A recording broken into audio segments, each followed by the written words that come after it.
Olá, tudo bem? Sejam todos bem-vindos a mais um Em Cristo Sempre Conectados, um canal da Igreja Presbiteriana Filadélfia de Blumenau. Meu nome é Márcio, sou pastor da igreja. Quero dar as boas-vindas a todos que terão esse tempo maravilhoso de compartilhar da Palavra de Deus. Chame família, chame amigos, compartilhe esse vídeo. É também uma ferramenta de evangelização. Bom, quero lembrar que a gente está entrando no mês especial. É um mês em que nós tradicionalmente celebramos o mês da família, o mês de maio, o mês em que também celebramos aí o Dia das Mães. Então o convite é para que a partir de hoje, nos próximos domingos, a gente tenha um olhar todo especial para a questão da família. Vamos refletir, vamos pensar, meditar sobre como a palavra de Deus, como Cristo tem o poder para transformar as nossas famílias. Faz com que nós olhemos de uma forma toda especial para aqueles que, digamos assim, fazem parte da nossa vida desde os primeiros instantes de vida. Então é isso, tá bom? Já pega a tua Bíblia. O texto que vamos compartilhar é o texto de Salmo, o Salmos 128, tá bom? Vou fazer a leitura, acompanhe a leitura, faço na versão NVI, acompanhe comigo. Salmo 128, diz assim: Como é feliz quem teme o Senhor, quem anda em seus caminhos. Você comerá do fruto do seu trabalho e será feliz e próspero. Sua mulher será como videira frutífera em sua casa. Seus filhos serão como brotos de oliveira ao redor da sua mesa. Assim será abençoado o homem que teme o Senhor. Que o Senhor o abençoe desde Sião, para que você veja a prosperidade de Jerusalém todos os dias da sua vida, e veja os filhos dos seus filhos, haja paz em Israel. Amém. Vamos orar? Deus e Pai Todo-Poderoso, em nome de Cristo, muito obrigado porque o Senhor nos deixou a Tua Palavra e não nos deixou só, porque à luz dela nós podemos nos achegar ao Senhor pela ação do Teu Espírito Santo. Teu Espírito Santo abre o nosso pensamento, abre o nosso coração, e eu creio que está fazendo nesse momento, ó Pai, e com certeza trabalhando e transformando na vida de muitas famílias, ó Pai. É de forma especial que a gente ora pelas famílias que estão nos acompanhando nesse momento, que a Tua Palavra possa falar profundamente ao coração de cada um, que a nossa família seja transformada pela ação do Senhor, ó Pai. Usa a minha vida na transmissão da Tua Palavra. Usa, ó Deus, a cada um de nós para a honra e glória do Teu nome, que a gente possa levar a luz do Senhor, a começar pelos de casa e assim também para os de fora. Nós oramos e agradecemos em nome de Cristo Jesus. Amém. Quero compartilhar, essa semana tivemos mais um encontro de oração da nossa igreja, encontro online. E uma das famílias compartilhou um pedido de gratidão, colocou diante de Deus um motivo de gratidão, porque nesse tempo de isolamento social, eles estão redescobrindo como é bom ler a Bíblia juntos. Eu fiquei muito feliz, é fantástico, porque a gente tem passado dias difíceis, mas eles encontraram um bom motivo, um ótimo motivo para agradecer a Deus. Redescobriram o valor de estarem juntos para ler a palavra.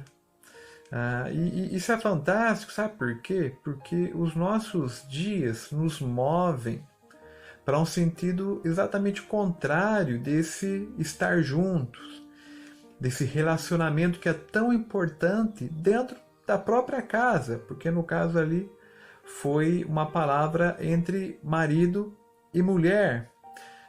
O sentido normal ou o natural do ser humano, até devido ao pecado que ainda nos ataca, digamos assim, é exatamente o contrário de estabelecer esse contato, essa relação entre as pessoas. A verdade é que as famílias têm mudado os seus hábitos. Ano após ano, nós percebemos que as famílias cada vez mais têm mudado a forma de se relacionar. Quer alguns exemplos?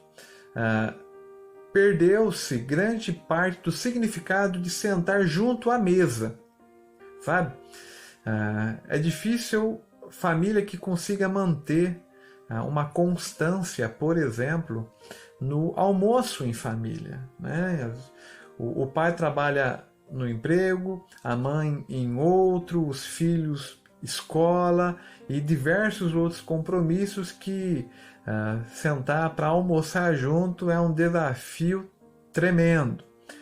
Talvez na janta, mas também há outra dificuldade, porque muitas vezes tem faculdade, tem outros compromissos, um dos cônjuges precisam trabalhar até mais tarde, mas a verdade é que a estrutura familiar sofre quando nós vamos por rotina após rotina, a gente acaba deixando de lado questões que fortalecem a nossa união, que fortalecem o nosso relacionamento. Então, o valor do estar junto à mesa. E quando isso não acontece, nós perdemos outras oportunidades. Por exemplo, normalmente, eu digo aqui em casa, é quando a gente está à mesa que eu consigo perguntar para minha esposa: e aí, como que foi o teu dia? Sentar com as crianças e perguntar: e aí, como que foi a escola? Me conta algo que aconteceu lá na escola, compartilha com o pai um pouco. Percebe? Não sei se isso acontece com você, comigo acontece. É uma luta e as famílias têm perdido questões que a princípio parecem tão simples, mas que têm afetado tão profundamente o nosso relacionamento dentro de casa. Isso para não dizer quando a gente consegue parar e perguntar como que foi o dia da outra pessoa, parece que a resposta do outro é muito longa, né? A gente quer já que troque o assunto, já tem outras questões para resolver dentro de casa mesmo. Então, essa é a primeira constatação que eu quero levantar hoje.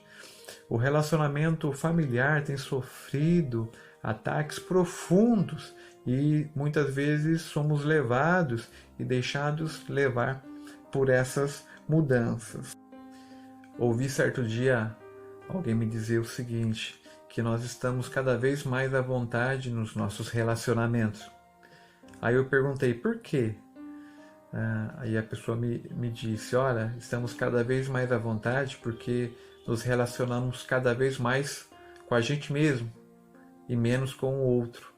E quando a gente se relaciona cada vez mais com a gente mesmo, nós nos acostumamos a concordar com tudo, porque tudo é a nossa opinião. E nos distanciamos cada vez mais do outro, porque com certa frequência o outro discorda da gente. Então, a gente escolhe se afastar ou criar algum tipo de barreira que impeça o relacionamento. Pense nisso. Talvez alguém pense nesse momento, né? Mas, pastor, esse negócio das famílias serem afetadas é coisa dos nossos tempos, dos tempos modernos. Isso lá atrás não era bem desse jeito. Eu acho que é a nossa geração, ou algumas das últimas gerações, que tem se perdido. Aí eu te falo que não é assim. Os relacionamentos familiares, todos os nossos relacionamentos, de certa forma, são afetados desde quando o homem pecou diante de Deus, desde quando o homem fez aquilo que não agradava a Deus.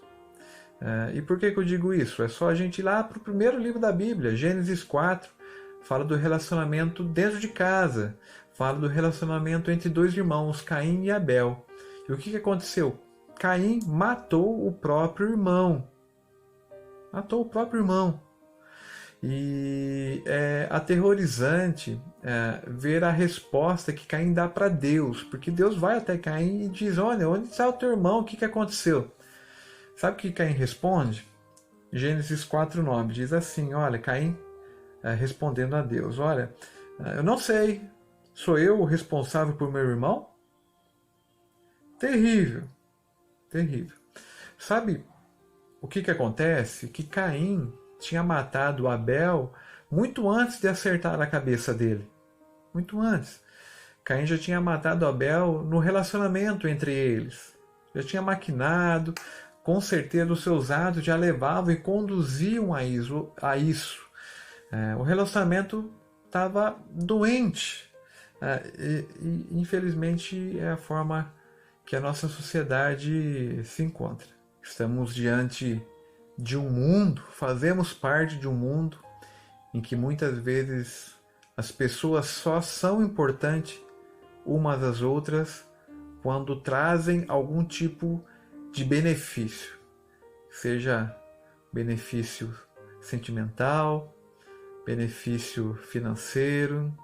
Se isso faz algum sentido para você, então eu te convido para a gente chegar no Salmo 128. Porque o Salmo 128 fala de relacionamento, especialmente fala do relacionamento dentro de casa, mas nós aplicamos os seus princípios em todos os nossos relacionamentos. Eu quero relembrar algum dos versos, nesse momento o primeiro verso, que diz assim: como é feliz quem teme ao Senhor, quem anda em seus caminhos. Nós temos aqui duas palavras, ou duas expressões muito importantes para a gente entender o Salmo. Primeiro é temer ao Senhor. E qual que é o sentido? Não é de temer, de ter medo de Deus. Aqui o sentido é de ter respeito. Aquele respeito por quem Deus é. Então feliz é aquele que reconhece quem Deus é. A segunda expressão, a segunda palavra é caminhos. Diz o verso, né? Como é feliz quem teme ao Senhor, quem anda em seus caminhos. E a palavra caminhos aqui traz o sentido de reconhecer os planos de Deus. Aqui dizendo de Deus. Então feliz é aquele que teme a Deus, que procura dar o devido respeito e o devido reconhecimento a Deus e que procura nele os seus caminhos. Não procura fazer da vida aquilo que a própria pessoa acha, mas do contrário procura entender em Deus, partindo do princípio de que Ele é Deus e de que Ele deve ser glorificado e Ele deve ser buscado. Feliz é aquele que a partir de Deus encontra em Deus os seus caminhos. Feliz é aquele que no relacionamento com o seu Criador encontra o melhor do caminho para a vida. Tem um dos provérbios, Provérbios 3, verso 6, que traz também essa mesma ideia, que diz assim, olha, reconheça o Senhor em todos os seus caminhos, e Ele endireitará as suas veredas. Percebe? O salmista começa falando de relacionamento. Do principal relacionamento. Qual que é o principal relacionamento? É o nosso relacionamento com Deus, com o nosso Criador. Feliz é aquele que percebe no relacionamento com Deus a base para os demais relacionamentos e vê em Deus e busca em Deus que caminho seguir.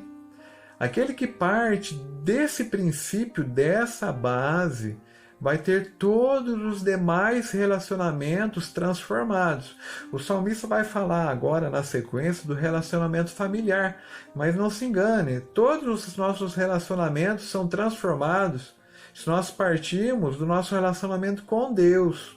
E veja o exemplo que o salmista dá de relacionamento. É o verso 3 do Salmo 128. Diz assim: sua mulher será como videira frutífera em sua casa. Seus filhos serão como brotos de oliveira ao redor da sua mesa. Sabe o que é isso?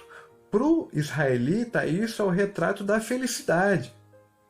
Isso aqui, se fosse pintar um quadro, talvez fosse o quadro mais valioso a ser colocado no melhor lugar na casa do israelita, dentro da casa dele. Por quê? Olha, porque nós temos, nesse único verso, nós temos a esposa e muitos filhos, e esses filhos crescendo fortes.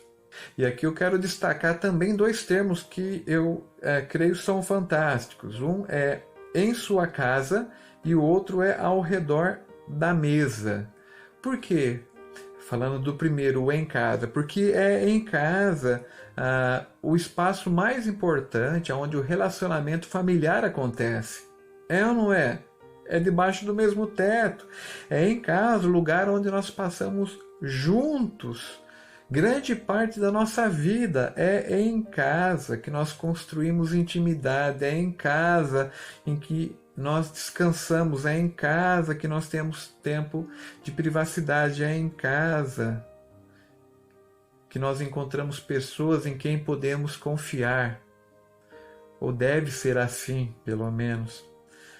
É verdade também que em casa não é um ambiente só de flores, mas nós vamos, mesmo em meio a dificuldades e imperfeições, mesmo em meio a isso, nós não podemos desprezar o valor do em casa.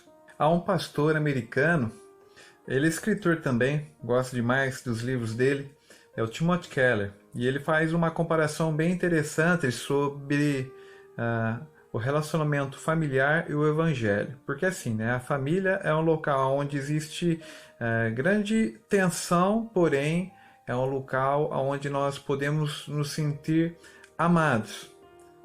Essa é a ideia da tensão que existe, mas é um local onde nós somos profundamente amados. Ele diz o seguinte sobre o evangelho, olha, viver em família é penoso, porém maravilhoso, porque reflete o evangelho. Esta é a mensagem do Evangelho. Somos mais pecadores e falhos do que jamais ousamos imaginar. Aqui é a tensão. No entanto, também somos mais aceitos em Jesus Cristo do que ousamos almejar. Aqui é a graça de Deus. Fantástico. Pense nisso também.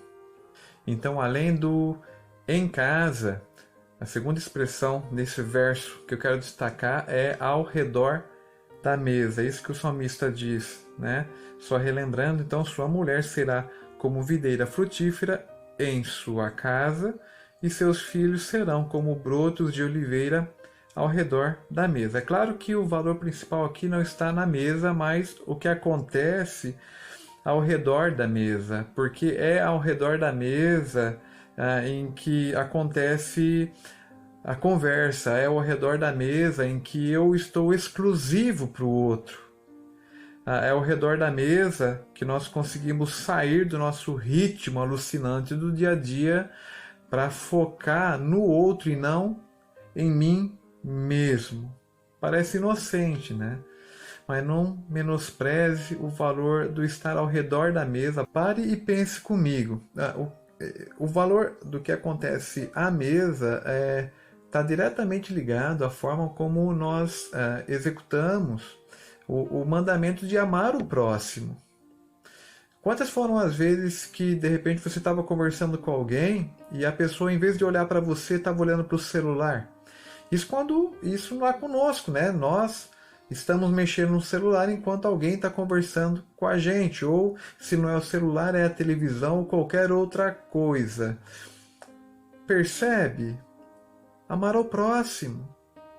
Mostrar para o próximo que ele é importante para você.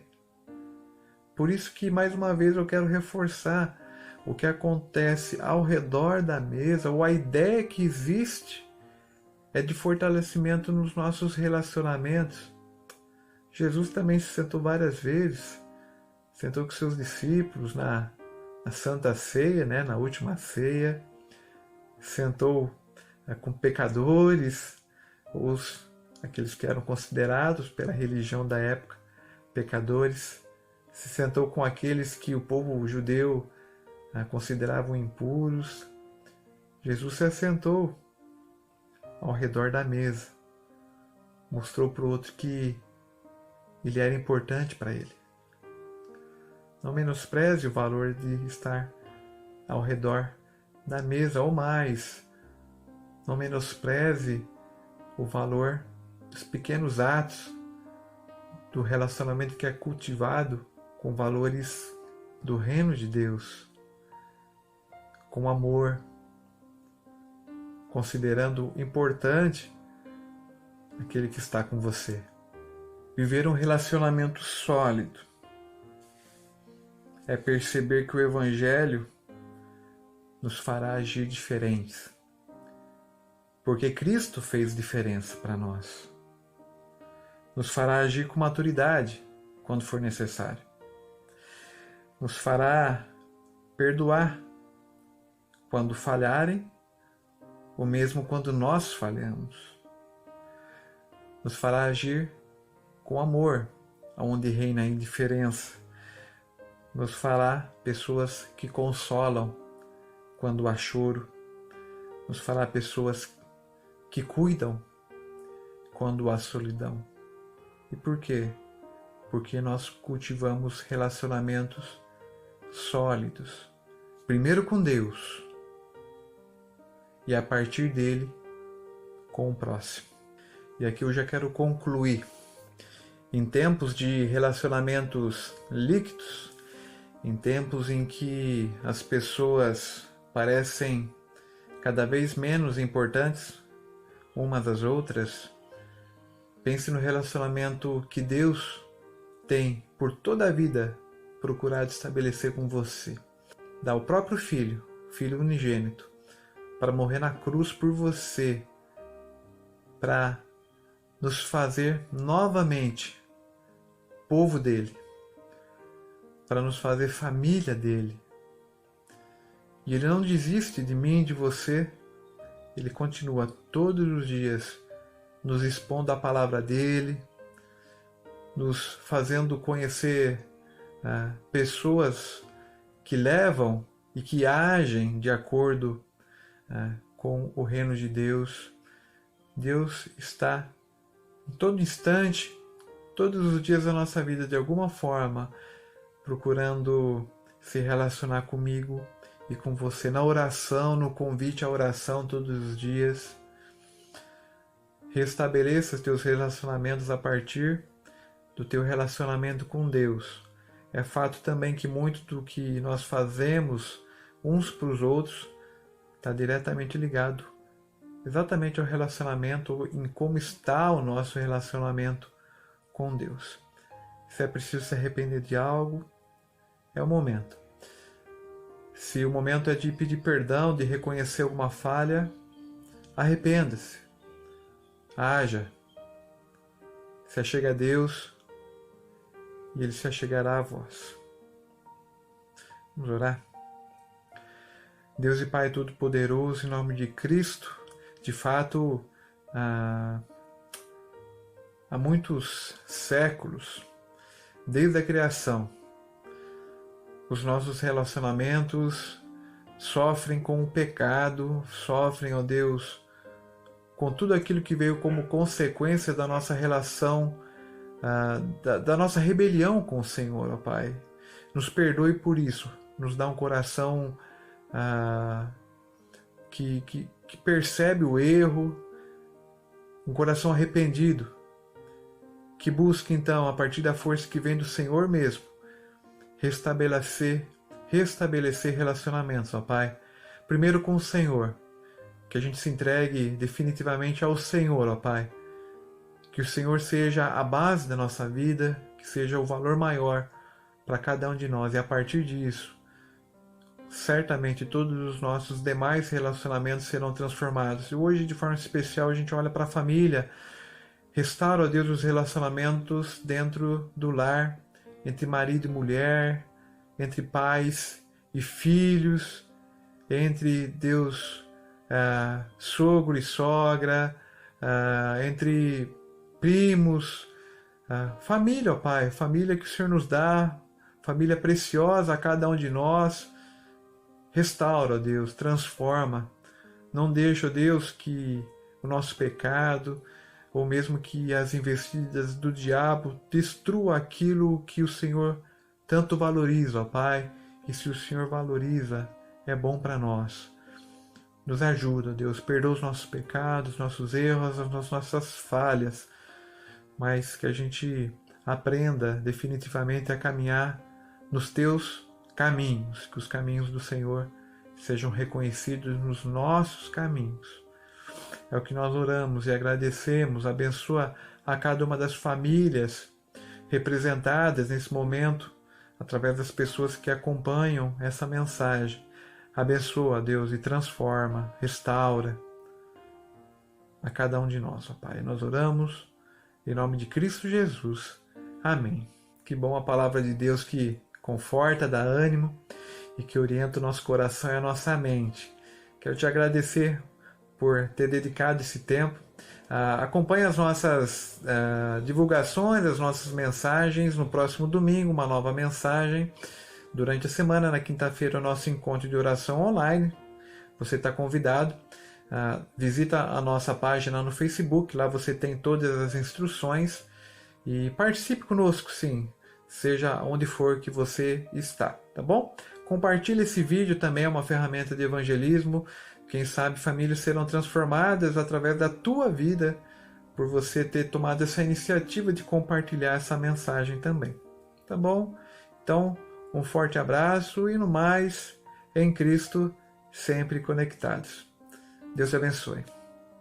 Até mais.